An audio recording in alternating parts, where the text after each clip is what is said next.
The stale, recycled air of the long-haul flight still clung to me as I unlocked the door to my apartment. It was a silence I was used to, the quiet aftermath of a 3-month stint in a chaotic, underfunded clinic overseas. Dropping my worn-out duffel bag by the door, I shuffled through the mountain of mail piled on the floor. A mix of junk circulars, bills, and the occasional postcard. Me fingers, numb with fatigue, brushed against a thick, cream-colored envelope. It felt different, heavy, oficial. The sender was a law firm I'd never heard of. A knot of unease tightened in my stomach as I tore it open. The words swam before my eyes. Cold, formal jargon that took a moment to penetrate the fog of my jet lag. Final notice of title transfer. Expedited sale. Property located at 14 Lakeside Drive. My breath hitched. It couldn't be. 14. Lakeside Drive was my mother's cottage. The one sacred place left in the world that felt like hers. Like mine. It was our sanctuary. Nestled by the water. A place of sun-drenched childhood memories and quiet solace. My heart began to hammer against my ribs. Affrontique. Panicked. Drumbeat. The document stated the property had been sold to clear outstanding personal debts, with the transaction facilitated by Mr. E. Marcus Thorne. Marcus. My stepfather. The name was a bitter taste in my mouth. A chill, colder than any winter evening by the lake, washed over me. It wasn't shock. Not really. It was the sickening thud of confirmation. The final, undeniable proof of a truth I had spent years trying to ignore. My mother had married him when I was 16, taken in by his easy charm and promises of a stable future. I'd seen through the facade almost immediately, recognizing the calculating glint in his eyes, the way his warmth never quite reached them.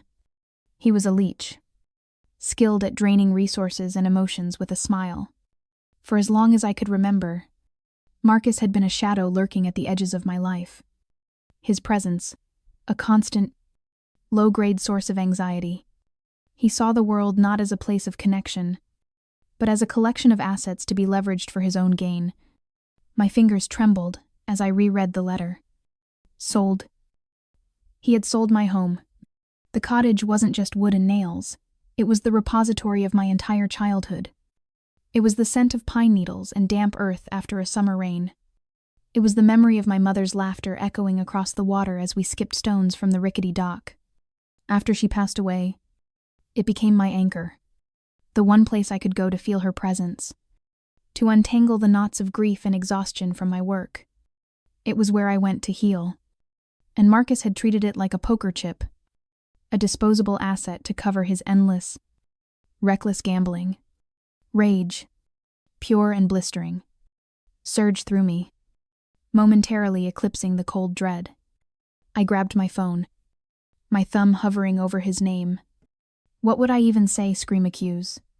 He would have a story ready, a carefully crafted narrative of victimhood and necessity. He always did. My gaze fell on the framed photo on my mantelpiece. My mom, Chloe, and me, squinting in the summer sun on the cottage porch. Chloe. Of course. A sliver of clarity cut through the emotional storm. He couldn't have sold it. Not legally. My best friend Chloe and I had poured our savings into buying out the bank's share of the cottage after my mom's debts piled up. We had drawn up an ironclad co-ownership agreement, a document that explicitly required both our signatures for any sale or transfer of title. Marcus knew about it. He'd scoffed at the time, calling it unnecessary paperwork. Now, that paperwork was my only lifeline. My hands were shaking so badly it took 3 tries to dial her number. She answered on the second ring, her voice a welcome balm of normalcy. "Ellie, you're back. How was it? Did you save the world again?" The words caught in my throat, thick with unshed tears and fury. He sold the cottage. Chloe. I choked out, the sentence feeling like a physical blow. There was a stunned silence on the other end. Then, what, Ellie? What are you talking about? I just got home. There was a letter from some law firm. A final notice. It says Marcus sold it to pay off his debts. I sank onto my sofa, the stiff legal paper crinkling in my fist. He thinks he can just take it. That bastard, Chloe breathed, her voice low and dangerous. He has no shame, but he's an idiot if he thinks he can get away with it. Our agreement. Ellie. He can't sell it without my signature. The sale is fraudulent. Her certainty was the anchor I desperately needed. I know, I said, my voice growing stronger. But he's done it. Or at least he's set it in motion. What do we do? First, you breathe, Chloe commanded, her tone shifting into the calm, capable mode I knew so well. Second, I'm going to pull up our agreement right now. I have a digital copy in my secure drive. I'll read every line again. You're exhausted and you've just had a massive shock. I'll handle the immediate legwork. Can you get back here as soon as you can? I'll book the first flight I can get tomorrow morning. He promised, a wave of gratitude washing over me. He's crossed a line this time. Chloe. A line he can never uncross. He has no idea who he's dealing with, she said, a grim determination in her voice. He thinks you're still that quiet teenager he could intimidate. He's about to find out how wrong he is. We'll fight this. Ellie. Together. As I hung up, the storm of emotions inside me began to settle into a cold, hard resolve. Marcus had underestimated me. He saw me as the distant, dutiful stepdaughter, too absorbed in my work to notice his schemes, too passive to fight back. He had forgotten that the same empathy that drove me to heal people in war-torn villages could just as easily fuel a fierce, unyielding defense of what I loved. This wasn't just about a piece of property. This was about drawing a line in the sand. It was about reclaiming the one piece of my mother, and of myself, that he had no right to touch. He thought he had already won. But the war was just beginning. I spent the rest of the evening in a haze, mechanically unpacking my bag while my mind raced. Every object I pulled out a hand-carved trinket from a child at the clinic. A dusty scarf that smelled of foreign spices felt like it belonged to a different person. As a different life. That life was about healing, about building things up. Marcus's life was about tearing them down. The injustice of it was a physical ache in my chest. I thought about the hours Chloe and I had spent restoring the old cottage, stripping paint from the wooden panels, sanding down the floors until they gleamed, replanting my mother's overgrown garden. Every inch of that place was infused with our love and labor. How could he think he had the right to erase all of that for something as sordid as a gambling debt? I found my journal, the one constant companion on all my trips, and opened it to a blank page. Writing always helped me find clarity, to map out the chaotic landscape of my emotions. As my pen flew across the paper, memories flooded back. My mother teaching me how to float in the cool, clear lake water. The first time Chloe visited, the two of us staying up all night by the fireplace, sharing secrets and dreams. The quiet solitude of winter mornings, watching the snow blanket, the silent pines. This was more than a building. It was a living, breathing part of my history. A sanctuary woven from the threads of love and loss. And Marcus was trying to burn it to the ground. No, not this time. This time, there would be consequences. The flight back was a 14-hour purgatory suspended between two worlds. Below, the clouds were a serene, unbroken sea of white. A stark contrast to the maelstrom of thoughts churning within me. With every mile that passed, the grief and shock of the initial discovery hardened into something sharper, more focused. It was a cold, kristalline enge. I wasn't the grieving daughter or the weary aid worker anymore. I was a woman whose sanctuary had been violated, and I was flying home to go to war. I barely slept.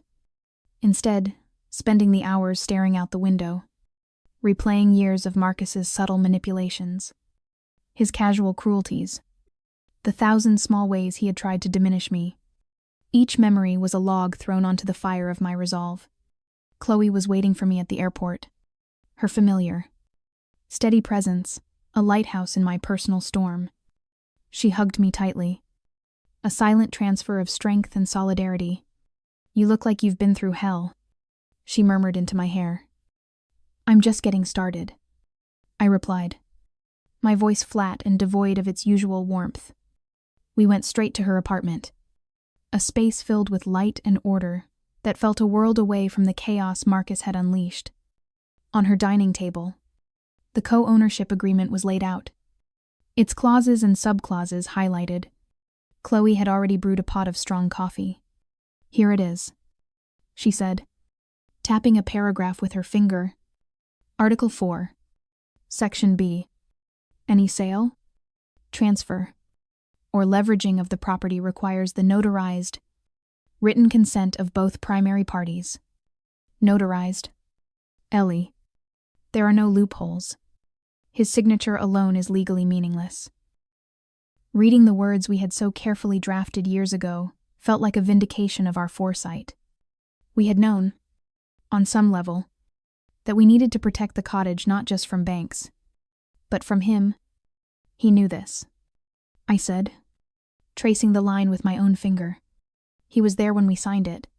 He just didn't think I'd have the spine to call him on it. He's used to you being thousands of miles away. Chloe agreed, pouring me a cup of coffee. He banked on you being too busy, too tired, or too emotionally distant to fight. It was a calculated risk, and a stupid one. So, what's our next move? We need to know who he sold it to, and how far along the process is. I reasoned. The letter mentioned a real estate agent. Let's start there. I don't want to confront Marcus until we have all the pieces. He's too good at twisting things. Chloe found the agent's name. Janice Webb. On the law firm's letterhead. We put the call on speakerphone. I kept my voice as neutral as possible, introducing myself as the owner of 14 Lakeside Drive and inquiring about the recent sale. The reaction was immediate and defensive. "I'm sorry. I can't discuss the details of a private transaction," Janice Webb said, her voice tight and clipped. "Mr. Thorne provided all the necessary documentation to prove his right to sell." "That's interesting," I countered, keeping my tone level despite the anger simmering beneath. "Because I am the primary co-owner, and I never provided any such documentation or consent. The sale is fraudulent." There was a sharp intake of breath on the other end. "Look, I don't know anything about that. My dealings were with Mr. Fiven. Thorne, if you have a dispute, you need to take it up with him or through legal channels. I have nothing more to say." The line went dead. Chloe let out a low whistle. She's spooked. She knows something is wrong, but she's trying to cover her own hide. "It's a dead end for now," I said, frustration gnawing at me. This was exactly the kind of roadblock Marcus counted on people prioritizing their own self-interest over doing the right thing. I paced Chloe's sunlit living room, the feeling of helplessness, a venom in my veins. He's always one step ahead. Always has a plausible excuse. My voice trailed off as a thought began to form. An idea born of years of observing him. Marcus was a schemer, but he was also arrogant and incredibly lazy. His schemes were often slapdash, relying on bravado rather than careful execution. "What is it?" Chloe asked, noticing the change in my expression. "He's sloppy," I said, thinking aloud. "He cuts corners. All his life. He wouldn't have hired a professional shredding service or burned documents in a fireplace. That's too much effort. If there's a paper trail, it's probably still in his house." An audacious, risky plan bloomed in my mind. "I'm going to his house." "Ellie, is that a good idea? What if he's there? I'll call him and make sure he's out. I'll tell him I need to pick up a box of my old medical textbooks from the attic. It's a believable excuse. He won't think twice about it." A few hours later, after confirming Marcus was out for his weekly poker game, A bitter irony that was not lost on me.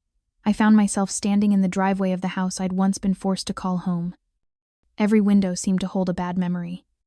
I let myself in with the old spare key I still had. The air inside thick with the cloying scent of Marcus's cologne and stale cigar smoke. My heart pounded a nervous rhythm against my ribs. I had to be quick. I went straight to his study. It was as I remembered, pretentious. Cluttered. A monument to his ego. A large mahogany desk was littered with papers, betting slips, and unopened bills. My eyes scanned the room and landed on the wastebasket beside the desk. It was nearly full. Kneeling down, I tipped the contents onto the floor, my hands sifting through junk mail and crumpled tissues with a sense of revulsion. And then I saw them. Nestled among the debris were thin strips of shredded paper from a cheap, personal shredder. My breath caught. Carefully, I gathered every single strip, my fingers working with the precision of a surgeon. I carried the handfuls of paper back to the dining room table and began the painstaking task of piecing them together. It was like assembling a puzzle of pure deceit. Slowly, shapes and words began to form. The letterhead of the real estate agency, phrases like sale agreement and 14 Lakeside Drive.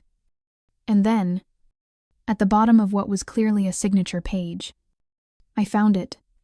On the line designated for the seller was Marcus Thorne's arrogant, spraveling signature.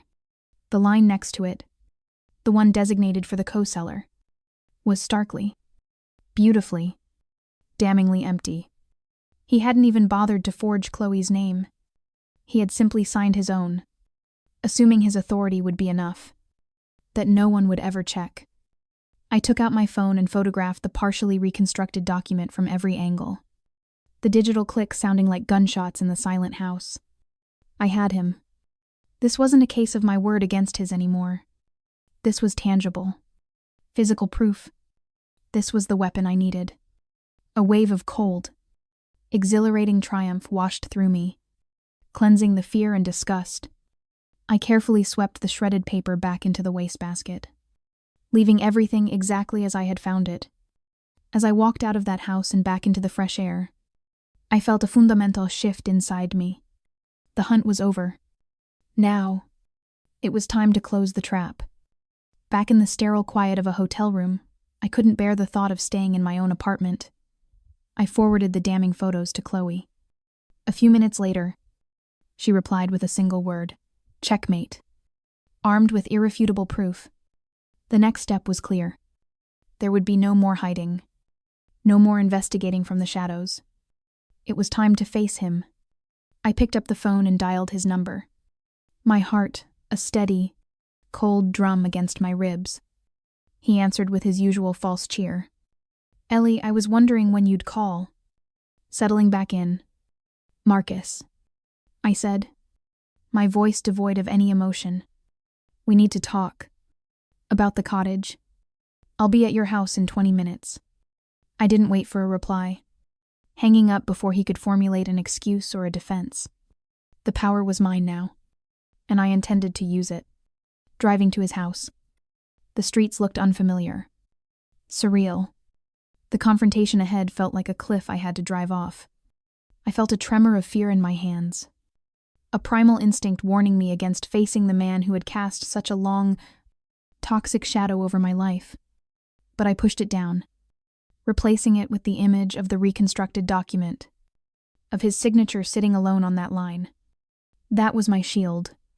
He was waiting for me in the living room, a practiced look of concern on his face. He had arranged himself in his favorite leather armchair, a glass of amber liquid in his hand, a caricature of a patriarch preparing to dispense wisdom. "Come in. Sit down," he said, his tone oozing condescension. "I know you're upset, but you have to let me explain." I remained standing, my arms crossed. "I'm listening," he sighed, a theatrical display of burden. "It's not what you think. Ellie, I didn't do this for myself." He leaned forward, his voice dropping to a conspiratorial whisper. "It was for Robert. Your mother's dear friend, Robert Jensen. You remember him? He's sick. Very sick. A rare form of cancer. And his insurance won't cover the experimental treatment. I was desperate. I was going to borrow against the property. Just to get him the money. It was a temporary measure.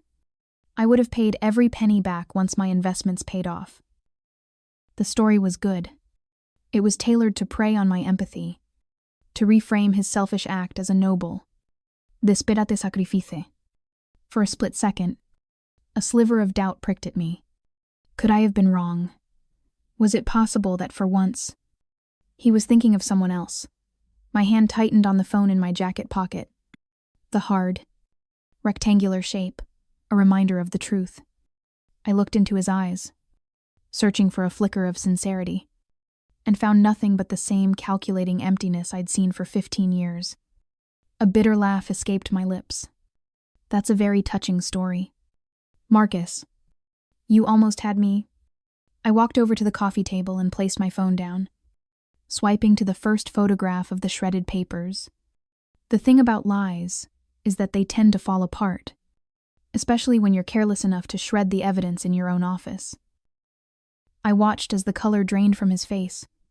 He stared at the screen, at the pieced-together remnants of his deceit. The mask of the concerned stepfather dissolved, replaced by the raw, ugly face of a cornered rat. His jaw tightened, a vein pulsing in his temple. You went through my trash, he sputtered, his voice a venomous hiss. After all I've done for you, for your mother, you sneak into my house and go through my garbage. You sold my home. I shot back, my voice rising with the force of years of suppressed anger. You tried to steal the last piece of my mother I have left to pay off your gambling debts. Don't you dare talk to me about loyalty or respect. You don't know the meaning of the words. You think you're so smart. Don't you? He sneered, rising from his chair, always playing the martyr, the perfect daughter. You have no idea how hard things have been.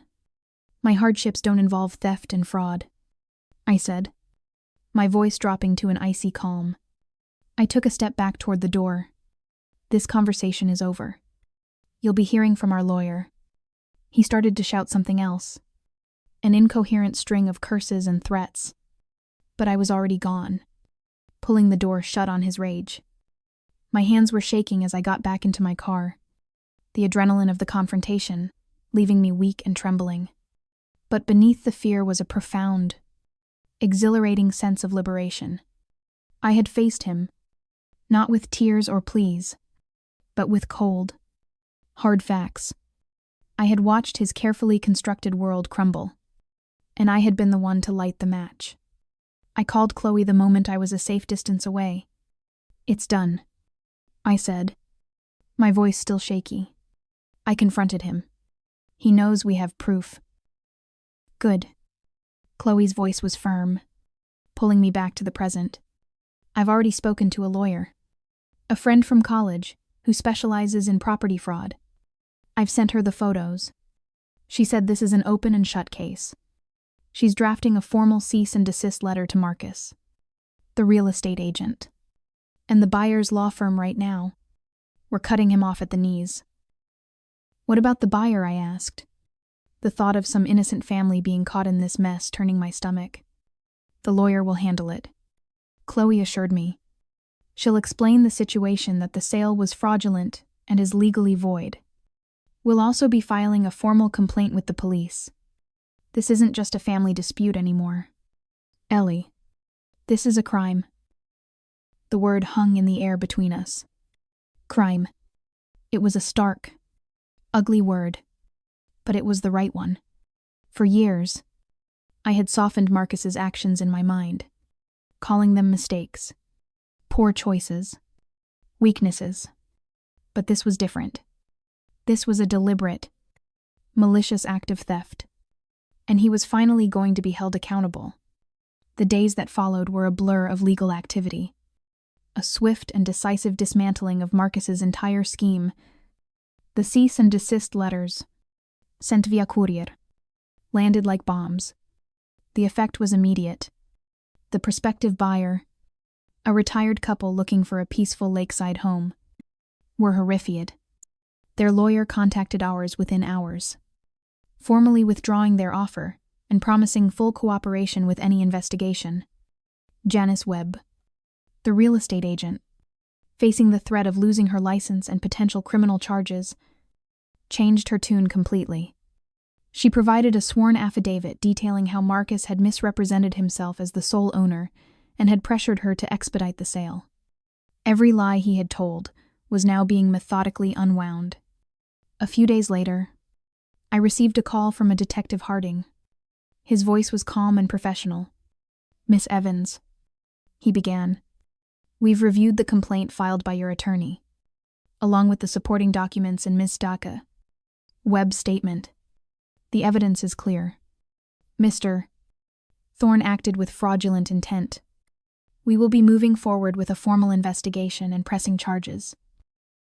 "Thank you, Detective," I said, a wave of relief so profound it almost buckled my knees. "Please let me know if you need anything else from me." "You've already provided everything we need," he replied. "It's not easy to stand up to family in these situations. You did the right thing."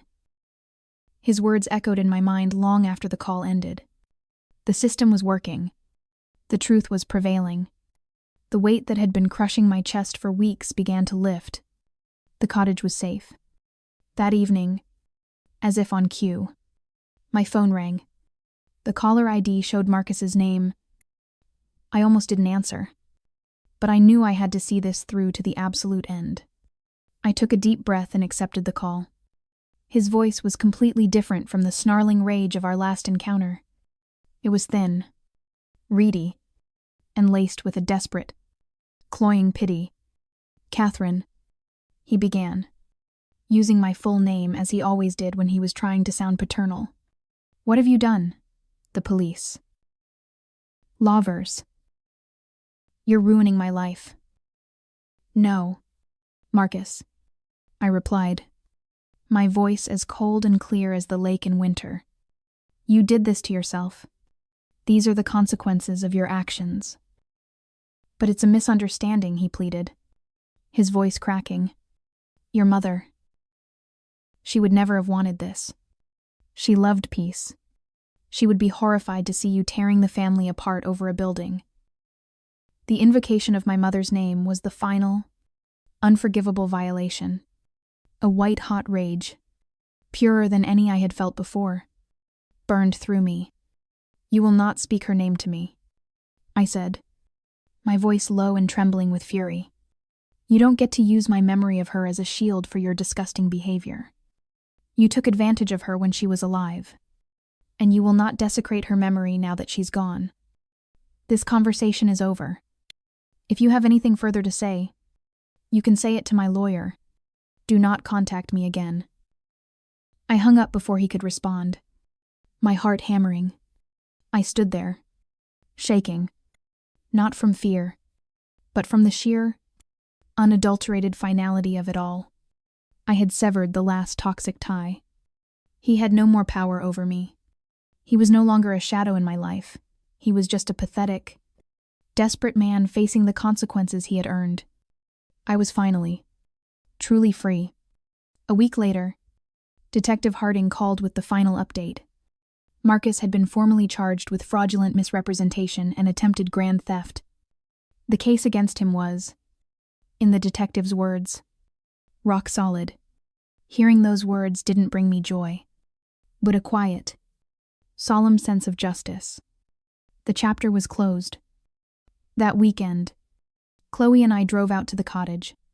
The moment I stepped out of the car, the familiar scent of pine and damp earth filled my lungs, and I felt the last of the tension melt away. The house stood exactly as I'd left it, a steadfast, silent witness to the storm that had raged around it. Stepping inside, I was home. The familiar creak of the floorboards, the way the late afternoon sun slanted through the dusty windows, it was all still mine. Chloe had brought a bottle of champagne, and we sat on the old wooden porch, watching the water glitter as the sun began to set. "To us," she said, raising her glass. And to not letting bullies and thieves win? I clinked my glass against hers, a genuine smile spreading across my face for the first time in weeks. To us. As we sat there in the peaceful twilight, I realized how much this ordeal had changed me. For years, I had navigated my life by avoiding conflict, especially with Marcus. I told myself it was to keep the peace. But really, it was because I was afraid. I was afraid of his anger, of his manipulations, of the emotional chaos he could create. But he had finally pushed me too far, and in fighting back, I had found a strength I never knew I possessed. You know, Chloe said softly, as if reading my thoughts, this place has always been more than just a house. It's a symbol of your independence, of everything you've worked for. Don't ever let anyone make you feel like you don't have a right to defend it. Her words settled deep in my soul. She was right. I hadn't just been fighting for a cottage. I'd been fighting for myself. For my right to set boundaries. To say no. To protect my own peace. The battle had been ugly and exhausting. But the victory was about more than property deeds and legal papers. It was about reclaiming my own life. I looked out over the calm, dark water, feeling a peace I hadn't known in years. The storm had passed, and I was still standing, stronger. This whole journey has been a powerful reminder that sometimes the most important battles are the ones we fight for our own peace of mind. If you've ever had to stand up for yourself or protect something you love, I'd be honored to hear your story in the comments below. Your experiences give strength to others. And if this story resonated with you, please consider liking, sharing, and subscribing for more stories about resilience and the power of the human spirit.